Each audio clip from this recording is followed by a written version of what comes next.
ইনসাফ প্রতিষ্ঠা করতেই হবে। তারা যুগে যুগে নবী এবং রাসূলরা, সাহাবীরা, তাবিঈরা তারা দেখিয়ে দিয়ে গেছেন যে বিচার ফয়সালার ক্ষেত্রে কোনো এদিক ওদিক করা যাবে। আপনার চোখের মধ্যে আঘাত করেছে, আপনিও তার চোখে আঘাত করবেন। আপনার হাত ভেঙে দিয়েছে, আপনিও তার হাত ভেঙে দিবেন। এটি হচ্ছে কোরআনের আইন। এটি কার আইন? কোরআনের আইন। আপনি 71 সালের বিচার নিয়ে এসে তাদেরকে হাতে পায়ে কড়া লাগিয়ে তাদেরকে জেলের মধ্যে তুললেন। এখন 2024 সালের ভিডিও আছে, যারা ভিডিওর মধ্যে মানুষকে সরাসরি গুলি করার নির্দেশ দিয়েছে, তাদের আন্ডারে গুলি করার নির্দেশ হয়েছে, তারা কেন হাত তুলে জামায় আদরের মতো তারা সুন্দরভাবে হেঁটে যায়? এটি ইনসাফ হতে পারে না। কথা বলেন ঠিক কিনা? এরা হচ্ছে দাগী খুনি। এই খুনিদের হাতেও হাত করা পরাতে হবে। কথা বলেন ঠিক কিনা?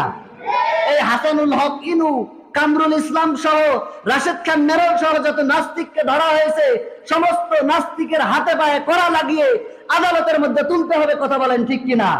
আমরা বিগত দিনে দেখেছি আলেম ওলামাদের হাতে পায়ে কড়া লাগিয়ে তাদেরকে দাগী খুনি আসামির মতো তাদেরকে ট্রাইব্যুনালের মধ্যে হাজির করা হয়েছে। কথা বলেন ঠিক কিনা? তাদের বেলায় আপনি হাতে পায়ে কড়া লাগালেন, এদের বেলায় আপনি কেন লাগালেন না? এরা তো দাগী খুনি, 24-এর হত্যাকারী। কথা বলেন ঠিক কিনা? 71-এর হত্যাকারীকে যেভাবে হাতে পায়ে কড়া লাগিয়েছেন, 24-এর হত্যাকারীকেও আপনার হাতে পায়ে কড়া লাগাতে হবে। এটি হচ্ছে ইনসাফ। কথা বলেন ঠিক কিনা? ইনসাফ। রাষ্ট্রে ইনসাফের কথা বলার প্রয়োজন আছে না নাই? অবশ্যই বলতে হবে। এটি মুসলমানদের দায়িত্ব। তারা জামাইয়ের মতো হাত দেখায় দেখায় দাঁত বের করে করে যায়। কেন জামাই আদরের মতো তারা যাবে? সন্দেহাতীত আপনি সাক্ষী নিয়ে তাদের হাতে পায়ে কড়া লাগিয়ে ফাঁসি দিছেন ভালো কথা। কিন্তু 24-এর যারা হত্যাকারী, প্রায় 1600 মানুষকে যারা হত্যা করেছে, প্রায় হাজার ভাই এবং বোনকে যারা পঙ্গু করেছে, চোখ হাত কান হারিয়েছে, তাদেরকে প্রকাশ্যে হেঁটে যাওয়ার আমরা দিতে পারি না। কথা বলেন ঠিক কিনা? তবে একটা ইনসাফ হয়েছে। কি ইনসাফ জানেন? যে ট্রাইব্যুনাল আপনি গঠন করেছিলেন আলেমদের বিপক্ষে, আলেমদেরকে শেষ করে দিয়ে ইসলামকে মুছে ফেলার জন্য, আজকে সেই ট্রাইব্যুনালে আপনার প্রেতাত্মাদের বিচার করার জন্য ট্রাইব্যুনাল প্রস্তুত হয়ে গেছে। কথা বলেন ঠিক কিনা? যে গর্ত আপনি মানুষের জন্য খুঁড়বেন, সেই গর্তের মধ্যে আল্লাহ আপনাকেই ফেলাবে। কথা বলেন ঠিক কিনা? এটাই তার বাস্তব প্রমাণ। সুতরাং আপনি ফিরে আসুন। সুতরাং এখান থেকে শিক্ষা গ্রহণ করুন। মানুষের পিছনে লাগবেন না। মানুষের পিছে থেকে কেউ কোনোদিন সামনে যেতে পারে না। কথা বলেন ঠিক কিনা? সারা জীবন পিছনে থাকতে হবে বেটা, সামনে যাওয়ার ক্ষমতা তোমার হবে। এই জন্য ইনসাফ করতেই হবে। সব জায়গায় ইনসাফ করার কথা আল্লাহ তাআলা বলে দিয়েছিলেন। আমিরুল মুমিনিন তিনি একজনের কাছ থেকে একটা ঘোড়া ক্রয় করেছেন। কি ক্রয় করেছেন? ঘোড়া ক্রয় করেছেন। ঘোড়া ক্রয় করে কিছু দূর যাওয়ার পর দেখেন ঘোড়াটা ত্রুটি দেখা দিচ্ছে, ঘোড়াটা খড়ে খড়ে হাঁটতেছে। আমিরুল মুমিনিন ব্যাক করলেন, সেই ঘোড়াওয়ালাকে এসে বলে যে ভাই, আমি তো আর আপনার ঘোড়া নেব না। সেই বিক্রেতা বললেন যে ভাই কেন? বললেন যে ভাই, আপনার ঘোড়ার মধ্যে ত্রুটিযুক্ত, এই ঘোড়া খড়ে খড়ে হাঁটে, এটা আমি নেব না। সেই ব্যক্তি ডাক দিয়ে বললেন যে আমিরুল মুমিনিন, আমি যখন আপনাকে ঘোড়াটি দিয়েছিলাম তখন কি এই ঘোড়ার মধ্যে কোনো সমস্যা ছিল? বলে আমি সমস্যা ছিল কিনা, আমি সমস্যা ছিল না, কিন্তু আমি ঘোড়া আপনাকে ফেরত দেব। তো এক পর্যায়ে তাদের মাঝে দ্বন্দ্ব লেগে গেল। অর্ধ পৃথিবীর প্রেসিডেন্ট এবং সাধারণ একটি ঘোড়া বিক্রেতা, তাদের মাঝে দ্বন্দ্ব লেগে গেল। তারা এক